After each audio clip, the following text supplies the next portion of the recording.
विद्यार्थियों को मेरा नमस्कार।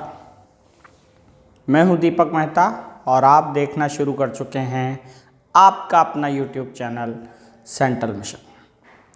आज हम exercise 8th class 10th RBSC के बच्चों के लिए ये वीडियो लेकर आए हैं।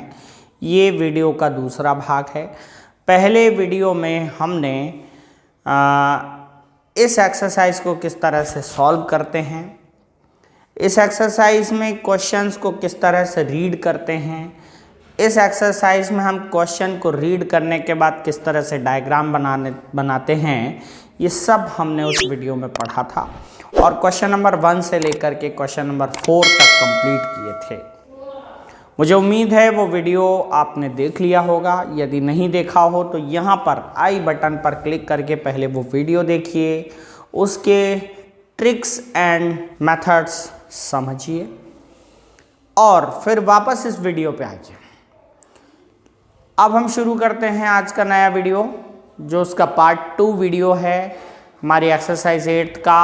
और पार्ट 2 वीडियो में आप देखने वाले हैं क्वेश्चन नंबर 5 से आगे। तो बिना देरी के पेन कॉपी आप उठा लीजिए, क्योंकि अब वक्त है मैथ्स पढ़ने का।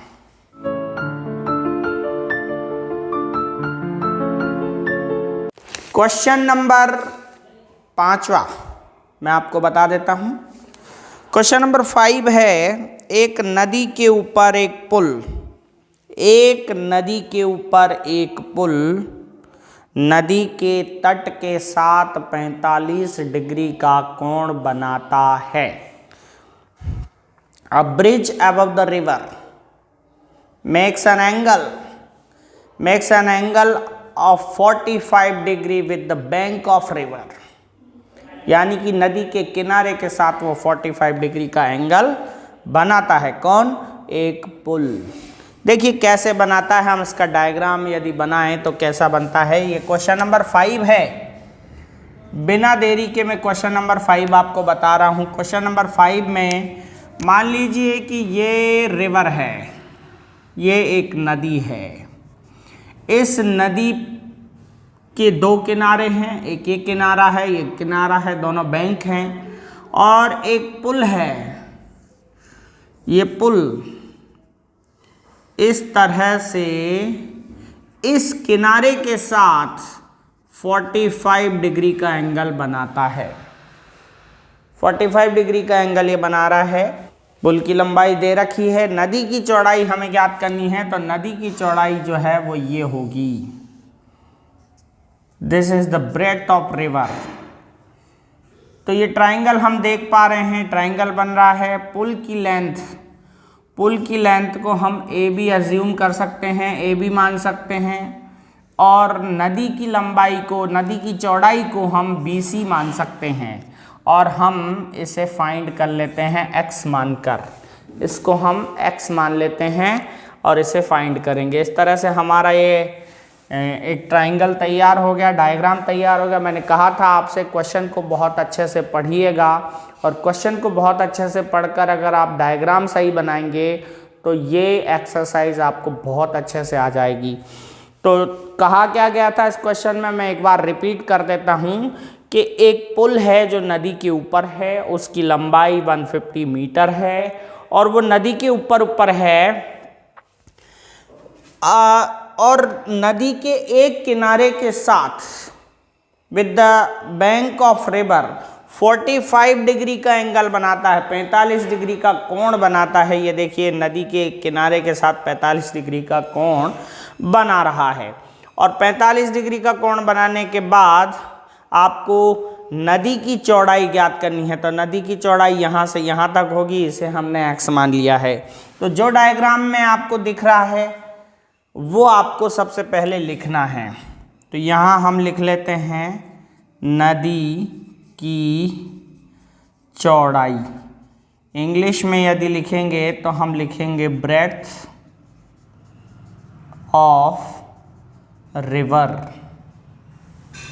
ब्रेड्थ ऑफ रिवर जो है वो BC है और BC को हम मान लेते हैं x मीटर, अज्यूम कर लेते हैं। इसके बाद पुल की लंबाई,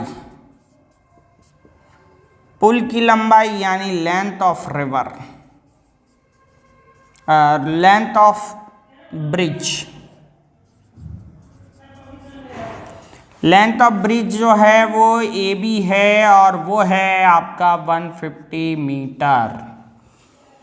ये दो चीज़ें दे रखी हैं और एक एंगल आपको दे रखा है, एंगल A वो है आपका 45 डिग्री। ये तीन चीज़ें आपको दे रखी हैं, ये आपको लिखनी है। ये भी एक सिंगल डायमेंशनल क्वेश्चन है। हम चाहेंगे किस तरह से ये हो, तो दो जो साइड्स दे रखी हैं, एक तो आपको AB दे रखी है वो है 150 मीटर और एक साइड है आपकी BC वो है X मीटर, ये दोनों दे रखी हैं। जो साइड गिवन हो, जो साइड दे रखी हो, बस आप उनको बटे में रख दीजिए यानी कि अपॉन में रख दीजिए और अपॉन में आप उनका रेशो का नाम पता कीजिए कि उनका रेशो किस नाम से है, टेन साइन थीटा है या कॉस है या टेन है या कॉट है या सेक है या फिर कोसेक है। उसकी पद्धति आपको बताई गई है। हिंदी मीडियम वाले बच्चों को लाल बटे कक्का और इंग्लिश मीडियम वाले बच्चों को बताई गई है पाकिस्तान भूखा प्यासा, हिंदुस्तान हरा भरा। यहाँ पे आप ये देख पाएंगे कि ये साइन होता है, ये कॉस होता है, ये टेन होता है, कोट सेक और ये कोसेक होता है। इसी तरह से यहाँ पर ये साइन कोस और ये टेन, ये कोट, ये सेक और ये कोसेक होता है। अभी हम देख लेते हैं त्रिभुज ABC में, इन ट्राइंगल ABC, त्रिभुज ABC में आपके पास ये दोनों साइड्स हैं, आप दोनों को अपॉन में रख सकते हैं। हम रख लेते हैं BC upon AB, BC upon AB। Hindi medium वालों के लिए ये BC जो है वो देखिए थीटा के सामने हमेशा लंब होता है। इंग्लिश मीडियम में इसे हम परपेंडिकुलर कहते हैं।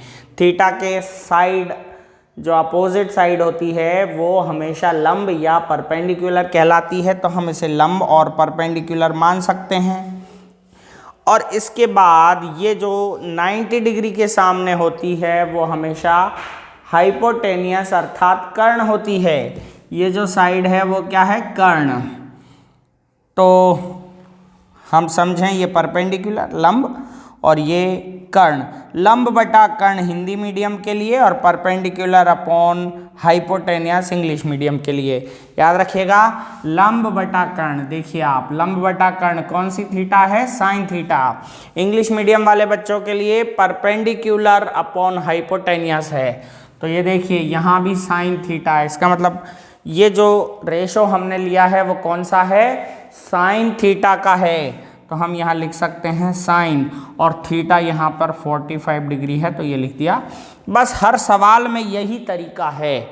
आप एक्सरसाइज 8 में ये देखेंगे कि आप डायग्राम अच्छे से बना पाएंगे, तो बस इस तरीके से आपको क्वेश्चन को सॉल्व करना है। दो साइड का रेशो लेना है और उनका थीटा पता करना है कि कौन सी थीटा है और फिर वैल्यू रखनी है टेबल से, बस कुछ नहीं करना। BC की वैल्यू आप देखेंगे तो यहाँ पे x है, तो अगले स्टेप में आप BC की वैल्यू यहाँ x लिख सकते हैं और AB की वैल्यू यहाँ पे आप लिखेंगे 150 और आप साइन 45 डिग्री की वैल्यू भी रखेंगे, तो साइन 45 डिग्री की वैल्यू होती है 1/√2। चलिए क्रॉस मल्टीप्लाई कर लेते हैं यानी वज्र गुणन कर लेते हैं, तो √2 का x से मल्टीप्लाई होता है √2x और 150 का 1 से होता है, तो ये होता है 150। √2 नीचे लाएंगे तो x = हो जाएगा 150/√2। देखिए यहाँ पे एक बात आपको समझनी पड़ेगी, इतना सवाल तो हम कर लेंगे, लेकिन लास्ट में जब रूट वाली संख्या हर में आएगी यानी डिनोमिनेटर में आएगी यानी नीचे आएगी, तो हमें हर का परिमेयकरण करना पड़ेगा। अंग्रेजी में कहते हैं कि रैशनलाइजेशन ऑफ डिनोमिनेटर, यानी ये जो अपरिमेय संख्या दिख रही है यानी इरेशनल नंबर, इसको हमें हटाना पड़ेगा। इसका तरीका मैंने आपको बताया था, हम यहाँ पर लिख देते हैं परिमेयकरण से, यानी by rationalisation.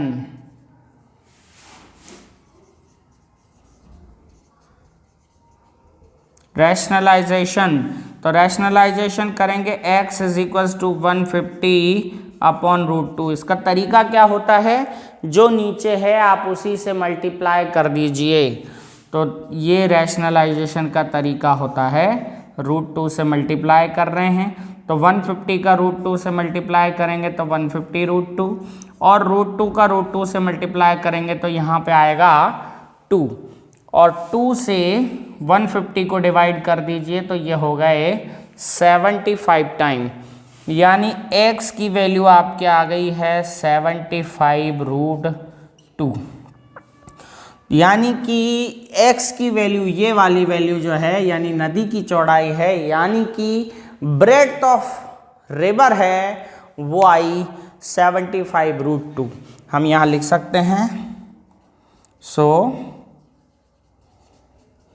Breadth of river, नदी की चौड़ाई बराबर BC बराबर आया ये 75 रूट 2, पीछे मीटर लगाना ना भूलें, एंड दैट इज आंसर। तो ये क्वेश्चन नंबर 5 था। चलते हैं क्वेश्चन नंबर 6 की ओर, थोड़े से जटिल क्वेश्चन की तरफ हम चलते हैं।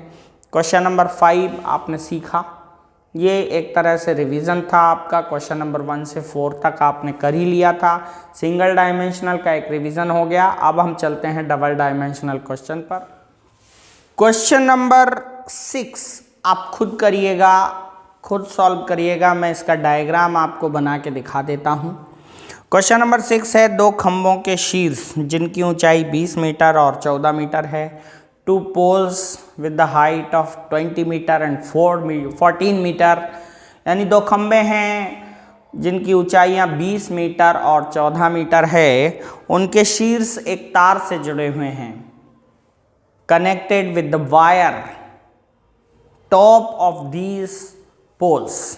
देखिए ये जो पोल हैं ये 14 मीटर और 20 मीटर के हैं, तो एक बड़ा एक छोटा पोल बनेगा। ये 20 मीटर का पोल है और ये 14 मीटर का पोल है।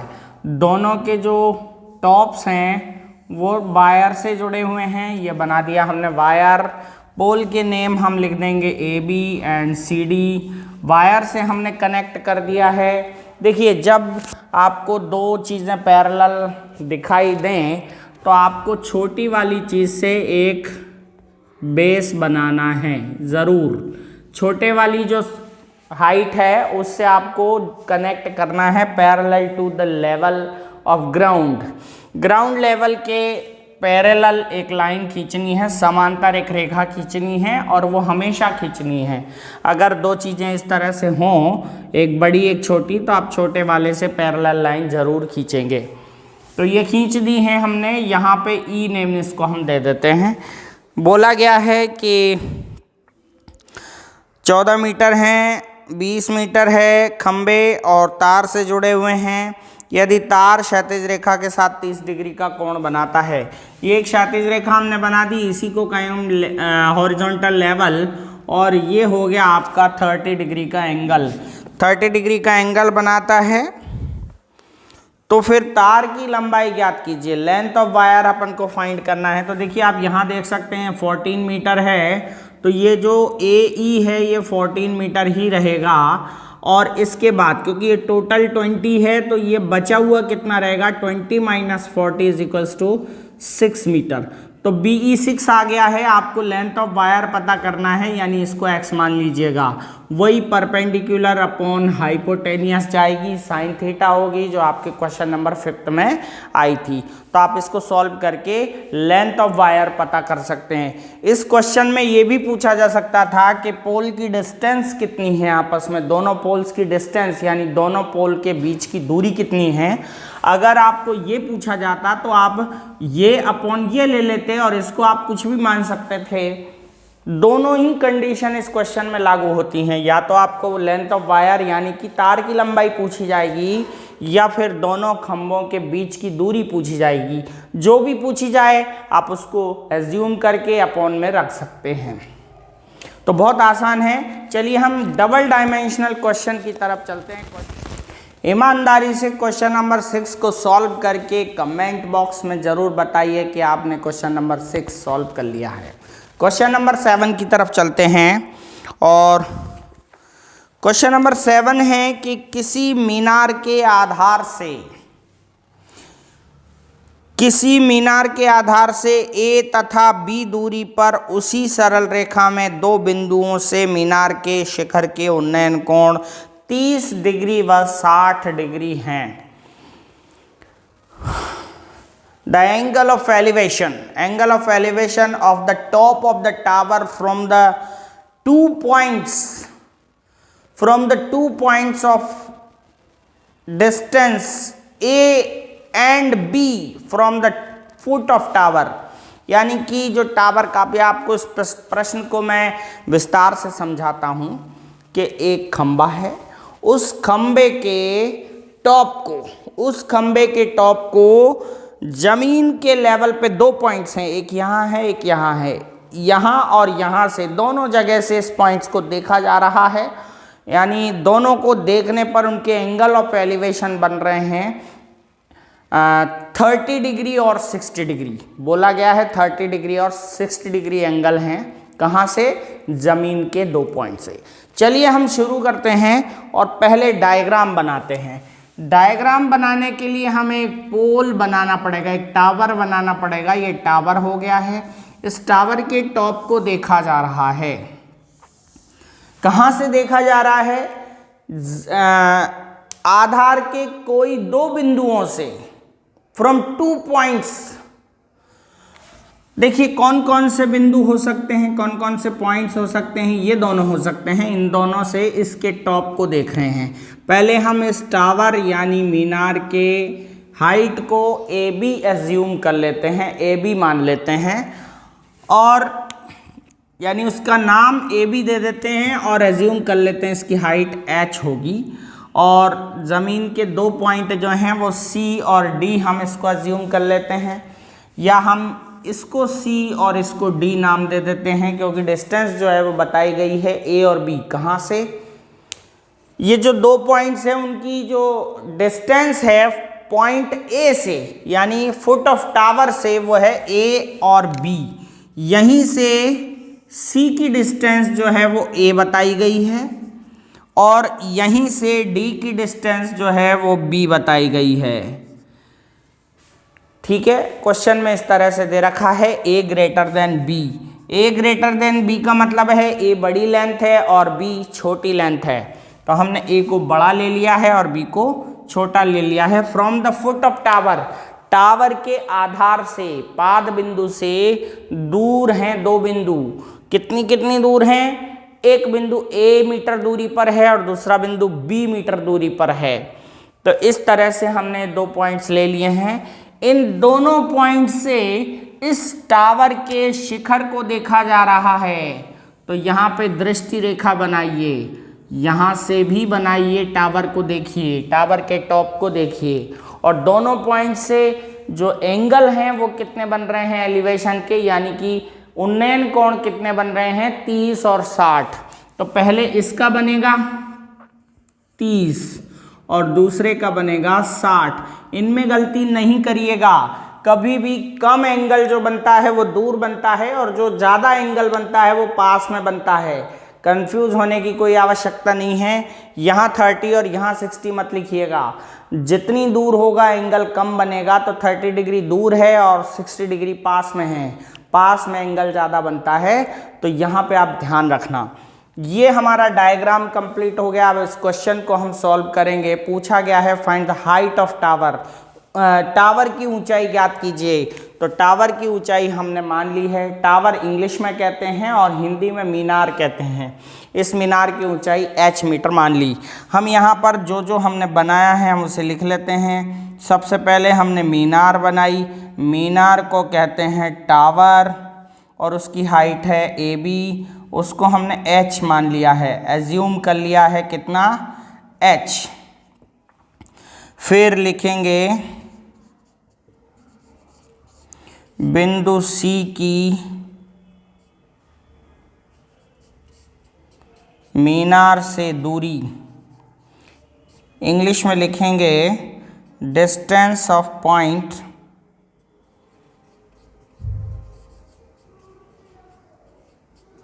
C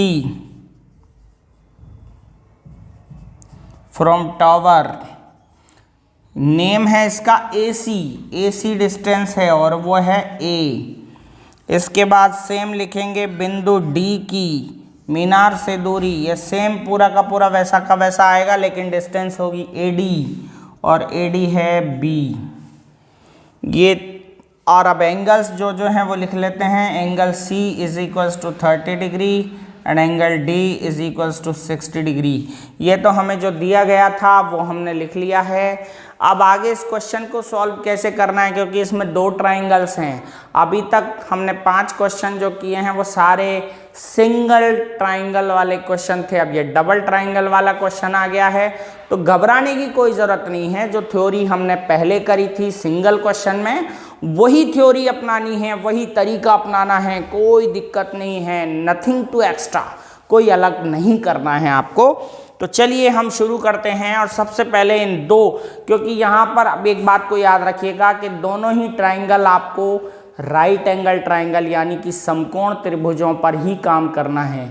यहाँ पर बहुत सारे त्रिभुज बन रहे हैं। देखिए, एक त्रिभुज ये बन रहा है, एक ये बन रहा है और एक ये बड़ा बन रहा है। तो आपको किस पे काम करना है? आपको काम करना है समकोण त्रिभुज पर, और ये कोई समकोण त्रिभुज नहीं है। तो एक तो हो गया आपका एंगल 1 मतलब ट्राइंगल 1, और दूसरा हो गया आपका ट्राइंगल बड़ा वाला जो कंप्लीट ट्राइंगल है वो वाला।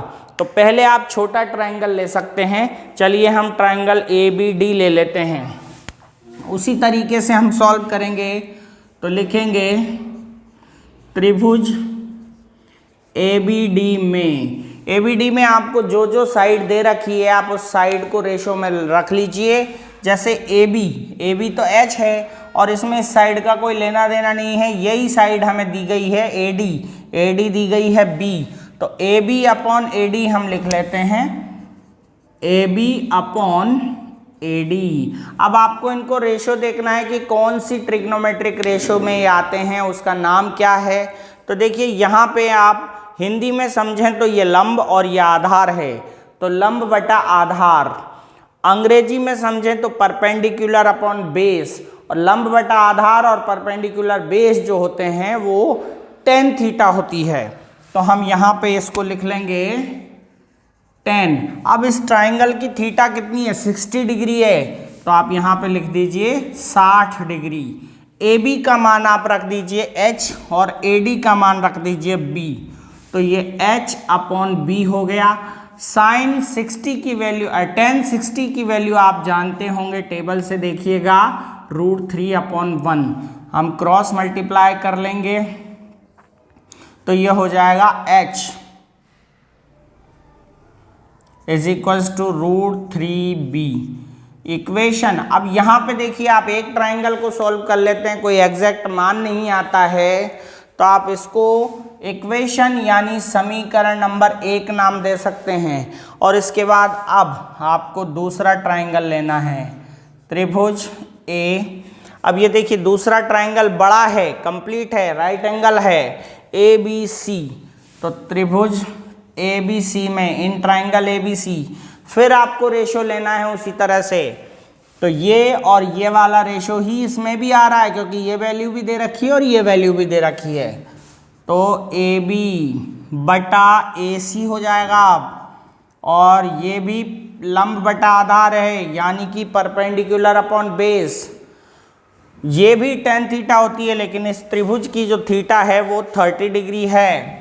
तो यहाँ पे हम 30 डिग्री लिख लेंगे। AB का मान है H और AC का मान है, आप देखेंगे A। AC का मान हम A रख देते हैं। tan 30 की वैल्यू रखेंगे 1 अपॉन √3। तो देखिए H upon A is equals to हो गया 1 अपॉन √3। अब हमें H की वैल्यू निकालनी है। यहाँ भी H की वैल्यू आई है, तो यहाँ भी हम ऐसा करते हैं, H की वैल्यू निकाल लेते हैं, A को ऊपर मल्टीप्लाई कर देते हैं। तो H इज इक्वल्स टू हो गया A अपॉन √3। ये हो गई आपकी इक्वेशन नंबर 2। जब क्वेश्चन आप सॉल्व करें तो पहले पहला ट्राइंगल लें, फिर दूसरा ट्राइंगल लें। पहले ट्राइंगल से एक इक्वेशन बनेगी, दूसरे ट्राइंगल से एक इक्वेशन बनेगी। आप चाहें तो एक की वैल्यू दूसरे में रख सकते हैं, या फिर यहाँ पे देखिए दोनों की वैल्यू h है, तो इसलिए हम एक की वैल्यू दूसरे में नहीं रख सकते, क्योंकि हमें h की वैल्यू फाइंड करनी है, a और b की नहीं करनी है। तो हम ऐसा करते हैं, दोनों इक्वेशन को मल्टीप्लाई कर देते हैं। तो लिखेंगे समीकरण 1 व 2 को गुणा करने पर, तो देखिए हम दोनों को गुणा करते हैं, तो गुणा करने का, घटाने का, जोड़ने का तरीका क्या है कि आप बराबर के इस तरफ की संख्या यानी LHS को LHS से गुणा कीजिए और RHS को RHS से मल्टीप्लाई कीजिए। तो H को H से मल्टीप्लाई करें तो हम क्या आता है h² और √3b, और इनको मल्टीप्लाई कर देते हैं। चलिए √3b इंटू a/√3, तो √3 से √3 यहाँ पे कट गया है। मैं यहाँ करा देता हूँ इसको। तो h² बराबर क्या बचा आपके a और b, ये ab बचे, h का स्क्वायर हटाइए तो इधर आ जाता है ab, रूट आ जाएगा। तो h का मान यहाँ पर √ab आया, यही इसका आंसर है। अतः मीनार की ऊंचाई, height of tower ab is equals to h is equals to √3ab unit. यहाँ पे हम लिख सकते हैं इकाई, और ये है हमारा आंसर। उम्मीद है कि डबल डायमेंशनल क्वेश्चन आपको समझ में आ गया होगा। इसमें एक ही थ्योरी है, पूरे चैप्टर में एक ही थ्योरी है। ट्राइंगल देखिए, उनका रेशो बनाइए, रेशो देखिए कि कौन सा है, साइन है, कॉस है, टेन है, कोट है, सेक है, कोसेक है, फिर उनकी वैल्यू टेबल से रखिए और सॉल्व करिए। सिंगल डायमेंशनल क्वेश्चन में तो पहली बार में आंसर आ जाता है, डबल डायमेंशनल क्वेश्चन में आपको 2 बार ट्राइंगल लेने पड़ते हैं और इस तरह से 2 इक्वेशन बनानी पड़ती है और दोनों में एक दूसरे की वैल्यू पुट करनी पड़ती है, यानी रखनी पड़ती है, और आंसर आ जाता है। चलिए ऐसा ही एक और सवाल हम करते हैं ताकि आपको ये क्वेश्चन और अच्छे से समझ में आ जाए। सबसे बड़ा बेसिक क्या है इस चैप्टर का कि आपको क्वेश्चन को बड़े ध्यान से पढ़ना है और इनके क्वेश्चंस पढ़ करके डायग्राम बहुत अच्छे से बनाना है। अगर आप डायग्राम बना गए तो आधा क्वेश्चन आपका वहाँ पर सॉल्व हो गया समझिए। चलते हैं अगले क्वेश्चन की ओर। अगला क्वेश्चन ले लेते हैं, क्वेश्चन नंबर 8। इस क्वेश्चन को भी आप बड़े ध्यान से समझेंगे, इसका डायग्राम भी बहुत अच्छे से बनाएंगे और सीखने का प्रयास करेंगे। ये आज का हमारा आखिरी क्वेश्चन है इस वीडियो का। इसके बाद हम आगे के क्वेश्चंस के सॉल्यूशन नेक्स्ट तीसरे पार्ट में लेकर के आएंगे। आपको अगर ये वीडियो अच्छा लगता है, आपको हमारे समझाने का तरीका अच्छा लगा है, तो आप वीडियो को लाइक ज़रूर कीजिए और शेयर भी कीजिए। इतना सा ही शुल्क आप हमें चुकाइएगा और हम आपके लिए एनर्जी से भरपूर वीडियो इसी तरह से लेकर के आते रहेंगे। चलिए क्वेश्चन नंबर 8 पर चलते हैं। क्वेश्चन नंबर 8 है, 25 मीटर ऊंचे एक स्तंभ के शीर्ष से, 25 मीटर ऊंचे स्तंभ के एक शीर्ष से, यानी कि आँख कहाँ है, एक पिलर के शीर्ष पर है, टॉप पर है। From the top of 25 metre high pillar, 25 metre ऊंचे एक स्तंभ के शीर्ष से मीनार के शीर्ष का उन्नयन कोण, मीनार के भी शीर्ष को देख रहा है, यानी angle of elevation of the top of the tower, कहाँ से, 25 मीटर हाई पिलर के टॉप से, कहाँ पर, एक मीनार के शीर्ष का जो उन्नयन कोण है वो उस मीनार के पाद के अवनमन कोण के समान है। As the same of angle of depression of foot of tower, यानी कि सुनिए आप ध्यान से, 25 मीटर ऊंचे स्तंभ के शीर्ष से एक मीनार के शीर्ष का उन्नयन कोण उतना ही है जितना उसके पाद का अवनमन कोण है। एज द सेम, यानी एंगल ऑफ एलिवेशन जितना है एंगल ऑफ डिप्रेशन भी उतना ही है। चलिए हम देखते हैं कहाँ से। ये देखिए, ये एक 25 मीटर का पिलर है, स्तंभ है, स्तंभ। इसका नाम हम ए बी दे देते हैं। दूसरी साइड में एक मीनार है यानी टावर, इसका नाम हम सी डी दे देते हैं। मैंने आपको पहले भी बताया था, जब दो पिलर, दो चीज़ें इस तरह से खड़ी हों तो जो छोटी वाली चीज़ होती है उससे आपको एक इस तरह की क्षैतिज रेखा बनानी है, एक इस तरह की लाइन तैयार करनी है और ये ई पर कट करेगी। तो समझ गए आप, ये डायग्राम इतना तैयार करना है। अब क्वेश्चन को हम दोबारा देख लेते हैं कि 25 मीटर ऊंचे एक स्तंभ से, यानी कि एक 25 मीटर हाई पिलर के टॉप से, यहाँ से इस मीनार के यानी इस टावर के शिखर का उन्नयन कोण, शिखर मतलब टॉप का एंगल ऑफ एलिवेशन, तो यहाँ से आप इसको मिलाएंगे। अब बोल रहा है कि जितना एंगल ऑफ एलिवेशन है यानी उन्नयन कोण है उतना ही इसके पैर का अवनमन कोण है, बेस का, फुट का, पैर का, यानी यहाँ से सिर का जितना भी उन्नयन कोण है उतना ही पैर का अवनमन कोण है। तो यहाँ से दोनों चीज़ें देखी जा रही हैं, ऊपर भी देख रहा है, नीचे भी देख रहा है, मतलब ये दोनों एंगल जो हैं वो बराबर हैं। नहीं दे रखे कि कितने हैं, तो आपको क्या मानना है, दोनों को थीटा।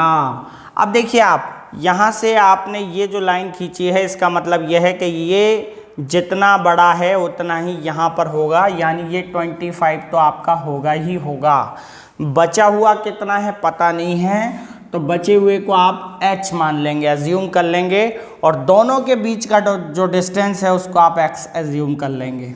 इस तरह से आपको दोनों की वैल्यू h और x मान लेनी है। रिमेनिंग हाइट जो है वो h हो जाएगी और दोनों के बीच की डिस्टेंस हो जाएगी x। केवल पता है तो क्या है अपन को, 25 मीटर। तो हम पहले लिख लेते हैं जो हमने माना है। स्तंभ, स्तंभ यानी पिलर, पिलर की हाइट कितनी है वो हमें लिखनी है ए बी, और ए बी के बराबर ही डायग्राम में क्या है, सी ई, तो हम यहाँ सी ई लिख लेंगे और वो होगा 25 मीटर। ये हमें इतना लिखना है। अब इसके बाद हम लिखेंगे D E, D E is equals to H metre आप एज्यूम कर लीजिए। तो मीनार की ऊंचाई, मीनार की ऊंचाई यानी कि हाइट ऑफ टावर। देखिए मैं इंग्लिश और हिंदी दोनों के लिए कोशिश कर रहा हूँ कि दोनों सीखें। जो हिंदी मीडियम वाले हैं वो हिंदी में लिखें और जो अंग्रेज़ी मीडियम वाले हैं वो अंग्रेज़ी में लिखें, लेकिन ये ए बी सी ई ये सब दोनों ही लिखना है। जिस चीज़ को मैं कॉमन लिख रहा हूँ वो कॉमन लिखना है, दोनों को लिखना है, और जिसको हिंदी में लिख रहा हूँ वो हिंदी मीडियम वाले लिखेंगे और जो इंग्लिश में लिख रहा हूँ वो इंग्लिश मीडियम वाले लिखेंगे। तो height of tower, height of tower होगी आपकी सी डी, और सी डी होगा आपका h प्लस 25। यहाँ से यहाँ तक दो हिस्सों में हमने इसको एज्यूम किया है, माना है, तो ये h और ये 25 दोनों को आप मान लीजिए मीटर। आपको एंगल दोनों दे रखे हैं, एक तो D B E, angle D B E, और एक एंगल है C B E, angle C B E, दोनों आपको बराबर दे रखे हैं, इसलिए हम दोनों को थीटा मान लेते हैं, एज्यूम कर लेते हैं।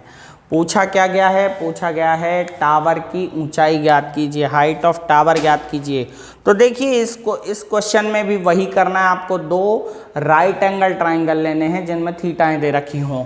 तो एक राइट एंगल ट्राइंगल ये हो गया और एक राइट एंगल ट्राइंगल ये हो गया, ठीक है।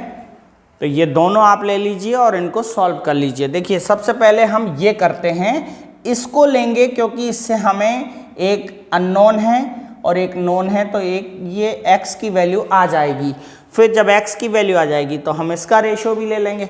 तो पहले हम एंगल ट्राइंगल नंबर 2 ले लेते हैं, BEC,